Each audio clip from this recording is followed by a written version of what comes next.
This is Lisa from Mobile Tech Review, and today we're looking at one honker of a battery right here. Check this out. This is my Samsung Galaxy Note 2 wearing a 9300 milliamp battery. Yes, it's a little bit like a white bathtub, but with that much power, God knows you could go off to the Arctic for maybe, 5 days a week, depending on what kind of use you've got going, and it would probably last you. We're going to look at it now.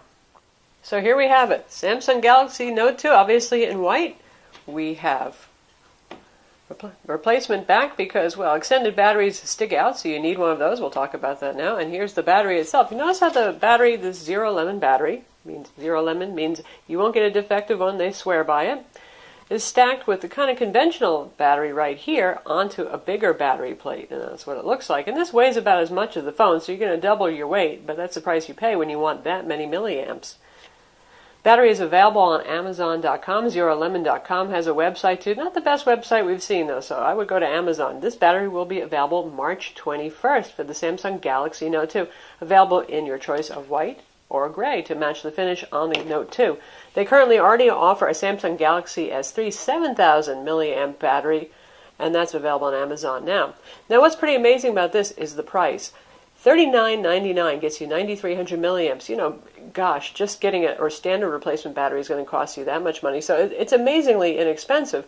But so far, yes, it's worked. It has not blown up. It has not bubbled. It has not gotten hot. And it has powered my phone endlessly. It's really pretty impressive, and it's working so far.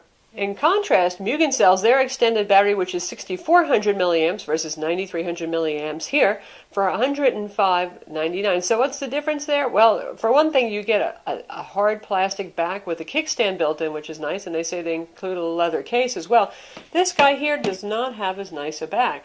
In fact, this is TPU plastic. It's kind of rubbery, and I thought, oh my God, that's not going to work. This isn't going to feel rigid in the hand to protect the phone, but actually using it, it's not too bad. But, this is not the same thing as a nice, shiny, plastic, fancy back.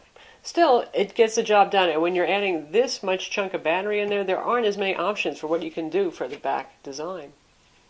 Let's put it on and see how it works. First we rip off our back here, and there's the standard battery for comparison. As you can see, it's pretty much a dead ringer for the smaller cell in this ZeroLemon package right here. Now, they have to have this prominence over here. You might just think, oh, they're being kludgy and gluing a battery on a battery, but that's because this has to fit inside the battery compartment and have matching contacts. So kind of what you're dealing with there. So we plop that guy right in, what it looks like, and then to put the case on, because it really is something more like a case, not just a back. It goes on pretty easily, and it's kind of just like putting a rubber form-fitted case on there, or rubberized. Wraps around the edges and the front completely.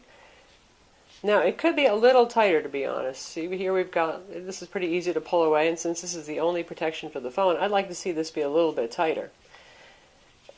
And on the back, you can see we have cutout for the camera. It does not cause vignetting. It's worked just fine for us. Access to the headphone jack. There's a pass-through for the microphone jack. It's correctly placed. That's an important thing with cases. Sometimes I don't get that quite right.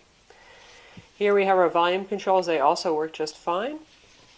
Power buttons right here, and there's our opening for our micro USB, our capacitive digital pen, easy to get out. There's a deep cutout over here so your finger can get in and still lift under the lip for this, and another microphone hole right there.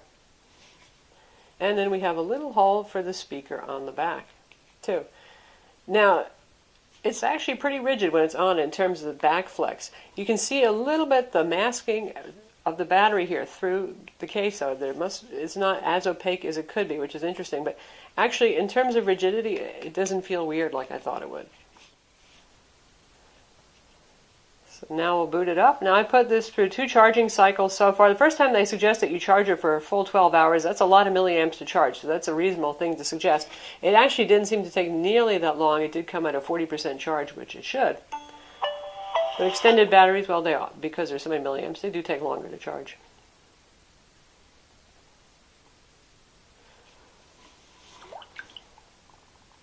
Works just fine. There it is, 99% power. I've been stuck at there since this morning, even though I've used the phone pretty heavily.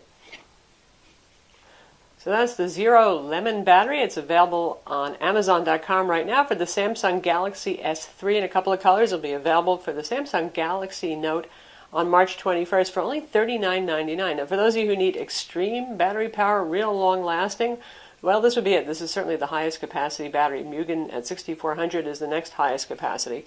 And if you can live with, well, the kind of strange case design here where you have the little rubbery edges that could be a little bit tighter. Hopefully they'll tighten those up, but it doesn't fall off, anything like that. It's pretty impact accepting, so it's not that horrible either, especially not for the price.